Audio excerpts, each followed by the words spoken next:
we envision an all-Moro assembly that will probably come later on when we have already the commitment of all Bangsamoro that like to come together. So we'd like to make this happen, but it has not yet. We're still working towards that direction of an all-Moro assembly.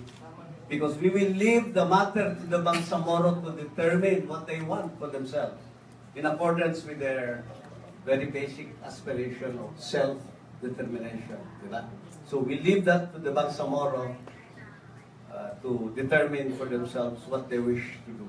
And government will be there to support that. Follow-up. So one question and one follow-up. Follow-up ko lang po, yung sabi niyo po kanina na you will leave it to the Bangsamoro to determine what they want.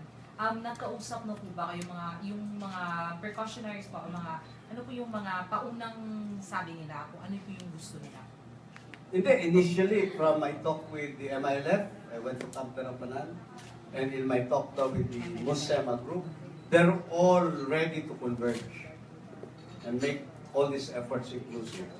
But as you know, there are still other groups that we have to deal with or consult with for a real inclusive and a convergence of all their concerns. Thank you. Can you please pass the mic over there? Yes, sir. One question and one follow-up. Anong ilimit na rin mo? Later na po, sir, another round. Alex Lopez of Davao. Sir, does this include also talks with the group of Moro Misuari? What's the stand? What is convergence? We look forward to meeting with Chairman Dureza, but since he is still under legal constraint because of the pendency of a case against him and the pendency of an unserved warrant of arrest, we will have to wait until such time that the way is clear, that means judicially, in order that we can meet with him. But there are already direct engagements with him through other channels, but not yet directly on a person-to-person basis because of this legal constraint that we have. But I'm informed, and it's going to happen very soon, that these legal issues will be temporarily cleared to enable a person-to-person engagement with Chairman Dureza. Even the President has been in touch with him directly by telephone, and I have been in touch with him quite regularly by telephone. Are other groups also in open for Misuari, sir? As what you observed during your meetings with, example, Musema? Well, the group of Muslim Sema committed already to convergence. That means convergence with anyone who would wish to converge with them. So that will be open to all who are willing to converge. Thank you. Please pass the mic. Next question from Ayan, New York. Yan, may butag, may buto. Sir. Sir, there are two the peace agreement with MN and the MI. May mga, yung mga issues ba ng nasa MN ba, at saka MI, they will be put together? Remember, ang MILF meron ng CAP, Comprehensive Agreement to the Bangsamoro. Hindi lang na-implement dahil hindi pumasa yung BDR. In the case of MLLF, there was a tripartite review because they have still issues about implementation of the 1996 peace agreement.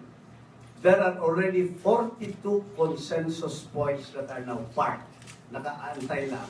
So that when we start working on the enabling law, they hope that all of these 42 consensus points will be converged and inputted in that possible enabling law that will be crafted.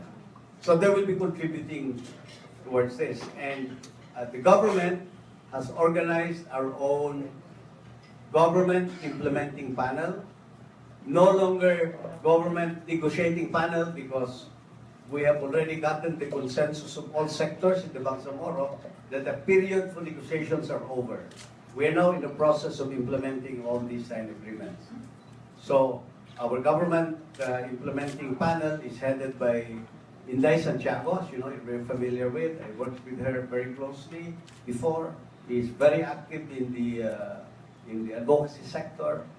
She will be the chair of our government implementing panel. And we expect that the MILF will also create their own implementing panel to work with us. We have also told the MNLF group of Muslim and SEMA that they're also welcome to also propose their own members of their own implementing panel. And our government panel will take care of dealing with these individual groups that they will establish so that there will be real convergence. Sir, can you mention some few points lang po, salient points on the 42 consensus points? I'll let that be part muna. Let's not deal with that dahil mahaba yun eh. Saka, it's more of enhancing. They were actually originally done there because the tripartite review started during my time as when I was still OPA. Because there were issues that were being raised by the MNLF. Sabi ng MNLF, nag-negotiate kayo ongoing with the MILF. Meron pa nga kaming mga issues din on a signed agreement already.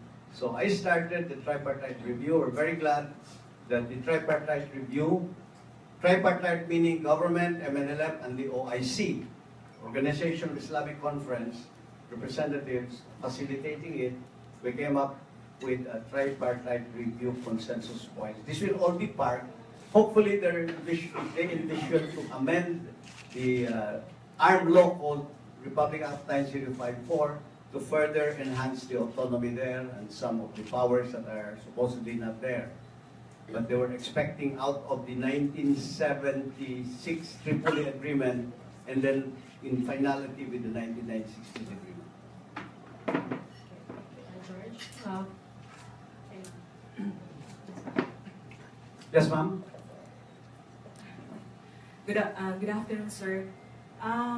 Yung pong sinabi niyo po kanina that the government is, or the President is committed to implement all agreement of the Bangsamoro, sir.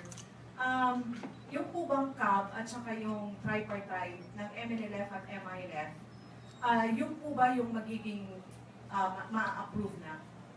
Pag sinabi natin committed na yung Presidente na i-approve yung lahat ng Bangsamoro Agreement, ito na bang CAB, wala na po siyang change at all? Hindi. Kailangan mag-convert sila then i-input pa nila yung output ng tripartite review, i-input pa nila yung pertinent provisions ng CAB. Dahil may mga provisions doon na common eh, nandiyan na. At may provisions na nasa 9054 armed law that probably are not addressed by both agreements, although I doubt very much kung mayroon pang gap doon. But the idea is to converge all these provisions together into one enabling law that will already establish and entrench the Bangsamoro governance unit to replace the present armed natin, 9054. Okay, Ben Teshorna from CNN. Ben. Sir, there's this scheduled meeting, I think, at Kuala Lumpur, Malaysia. Yes. Over the weekend. What do we hope to achieve on that? There is a meeting on August 13 in Kuala Lumpur. This is actually to launch the implementation stage of what we envision to be eventually a Bangsamoro enabling law. It is to implement the CAP that was signed between the government and the MILF that was not implemented because the BBL, the implementing mechanism, did not pass.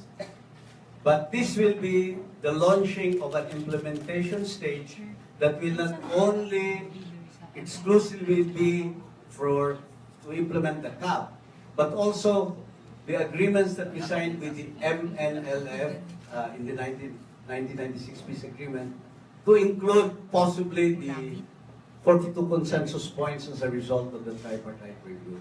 And other inputs that may come from all sectors coming from the Bangsamoro that may not have been considered by the two agreements. We will be discussing with the MILF panel how we are going to move forward. Also, we would like to formally brief the Malaysians on our roadmap under the Duterte administration. Remember, the Malaysians have contributed enormously in the negotiation stage. And so, therefore, we thought it fitting that we give them that due recognition for their contribution to our peace efforts by launching the implementation stage in Kuala Lumpur. So sir, we don't expect any hitches. Parang formalities lang yung mangyayari.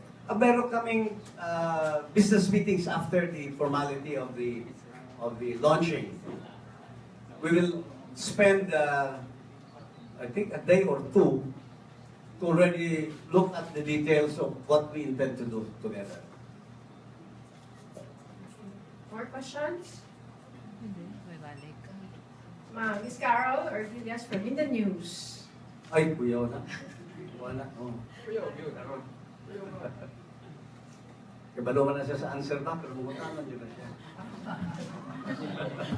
Sige, go ahead, Bitaw. Clarify lang. Kuya. That Kuala Lumpur is really just between government and MILF, right?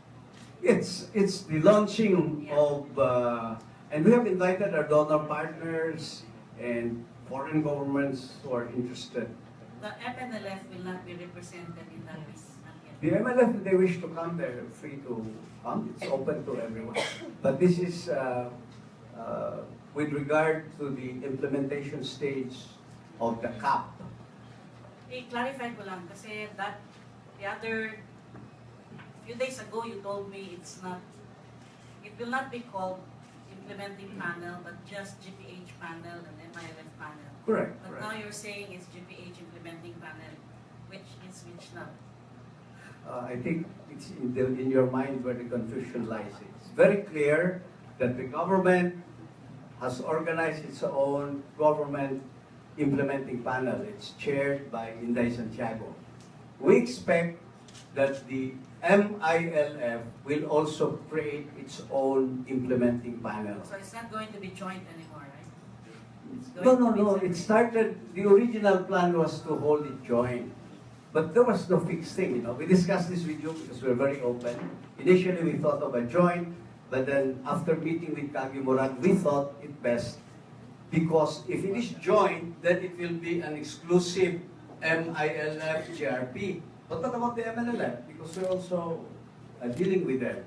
So we're creating the government implementing panel to deal already with the MILF implementing panel. If the MNLF wishes to, they can also organize their implementing panel with whom we can deal with. But the MNLF, as we all know, has several factions. So will there be separate panels for MNLF Sema? We don't know yet. MNLF We North, don't know yet. In fact, the first meeting we had was to explore a possibility that they can also resolve their internal factions in the MNLF. So it is still work in progress. Right now, we just formally met with them and got all the inputs coming from the SEMA group. And so we're still going to work on the other faction, which is Nur Miswari's group. But we cannot deal with him on a person-to-person basis unless we clear up yung kanyang legal constraint. Last na lang, the President has repeatedly said in his campaign and even as President that he wants the historical injustices committed against the Bangsamoro corrected, right? So, the Transitional Commission and TJRC, Transitional Justice Commission, already recommended the creation of a national TJRC on the Bangsamoro. But this was not implemented under the Aquino administration. How soon will you, the third administration, set this up? It's a recommendation. So right now we have not yet acted on that recommendation. But be sure that consistent with the position of the President where he says we would like to address the historic injustice suffered by the Bangsamoro, then that commission can very well be the mechanism. But I'm not saying it now because we have yet to look at it very closely. The TJRC group had already submitted their closure report. And after we have already worked on all these other details on convergence, and as we move forward later on, we'd like to take a look at closely the recommendations. Thank you, Ms. Ruth Palo Dumandan, and then Ms. Ayan again. Okay, Secretary, since you had a meeting with the Muslim League SEMA, may we know what was exactly the commitment given to you by SEMA? Yes. Just give you the general, because I'm not at liberty to disclose, because these were done in closed door. There was a very clear commitment of convergence, that they'd like to converge with any and all group in order to bring about an inclusive Bangsamoro enabling law. Yun ang pinaka-clear na commitment ng grupo nila. Okay, sir, do you have timeline for the meetings at MNLN? And how soon is meetings? As soon as possible talaga yan. Hindi lang namin makausap na directly personally si Chairman Luiswari because we still have to get that legal constraint cleared. But we are in touch with him, and we're in touch with his group, and we're making discussions, but we need to sit down with him person to person to take this up in great detail. It will happen as soon as this issue about his facing a warrant of arrest is clear around the way. Lastly, Secretary, are we eyeing for possible reconciliation between factions now with MNLN leadership? Oh, the reconciliation amongst the Bangsamoro is something for them to work out. They have to work it out among themselves, amongst these different factions. And that's the general message I gave to the group of Muslim and SEMA, met with me the whole morning. We recognize that there is a Nur Miswari group and there is a SEMA group. And we say, we'll all just have to leave it with you in order to address these groupings within your own organization. But we would wish that they're able to resolve this. Thank you, sir. Yes, Ms. Ayan. Please pass the mic. Sir, on another issue, it's barely 2 weeks to the scheduled resumption of peace talks with NDF. May we know the plans now after some undertones for the past days about the ultimatums of the President and and the release of some of the members of NDF? The schedule still remains the same. We are going to meet with them. August 22 is the set date for the meeting with them in Oslo, Norway. So all preparations are towards this formal resumption of negotiations with the CPP, LPA, and the F. And we're ready to take that trip to make that thing happen. So things are ongoing. Yung mga, sabi yung mga incidents in between, as you know, traveling the peace road is not a well-paved road, as I have said. There will be humps and bumps along the way, but we'll stay the course. The issues about the so-called ultimatum was in reference to the use of landmines, diba? And the President made his statement very clear. Do you expect more members of the NDF panel to be released before? Oh, we're working on the release of the first batch of CPP, NPA, and NDF members who are needed in the negotiations and in the resumption. Since they have to be released on the basis of the judicial processes, we were able already to secure the release temporarily of 3 of them from the Supreme Court's order. Those whose cases are not pending with the Supreme Court, naturally the Supreme Court cannot rule on them. So they had recommended that we thrust this out with the local regional trial courts where this case is pending. And right now, our efforts are now directed at dealing with the judicial processes in the local regional trial courts.